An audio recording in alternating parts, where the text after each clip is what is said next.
ایک میرے دوست نے شیو کرا دی. میں نے کہا شیو کیوں کرائی؟ کہا جی سارا دن جھوٹ بولنا پڑتا تھا.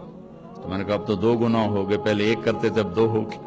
وہ اللہ کے بندے 1 سے تو معافی ملی ہوئی تھی، اب 2 اکٹھے کر لی. اور جھوٹ بولنے کا تعلق داڑھی سے تھوڑا ہی ہے. داڑھی ہے تو سچ بولو، داڑھی نہیں تو جھوٹ بولو. اس کا تعلق تو کلمے سے ہے. کلمہ پڑھنے کے بعد جھوٹ بولتے ہوئے شرم آنی چاہیے. ایک آدمی کہتا ہے جی داڑھی رکھ کے گناہ کریں تو بڑے شرم کی بات ہے. میں کہتا ہوں کلمہ پڑھ کے گناہ کرو تو شرم کی بات ہے. گناہ اور ثواب، جزا اور سزا، حلال اور حرام کا تعلق پگڑی سے نہیں، نماز سے نہیں، روزے سے نہیں، حج سے نہیں، داڑھی سے نہیں، کلمے سے ہے.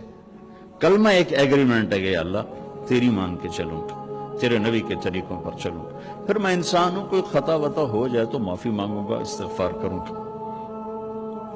تو کسی کی برائی کی وجہ سے اس کی نیکی کو نہیں اچھالنا چاہیے. لو جی ان حجاں دا کی فائدہ، ان نمازاں دا کی فائدہ. میرا اللہ کہتا ہے فَمَن يَعْمَلْ مِثْقَالَ ذَرَّةٍ خَيْرًا يَرَهُ وَمَن يَعْمَلْ مِثْقَالَ ذَرَّةٍ شَرًّا يَرَهُ. میرے بندو 1 رائی کے برابر اچھائی کرو گے میں اس کی جزا دے دوں گا، برائی کرو گے میں اس کی سزا دے دوں گا. اور سزا میں کہتا ہے پھر جس کو چاہے معاف کر دوں. لیکن تمہاری نیکی ان اللہ لا یضیع اجر المحسنین، تمہاری نیکی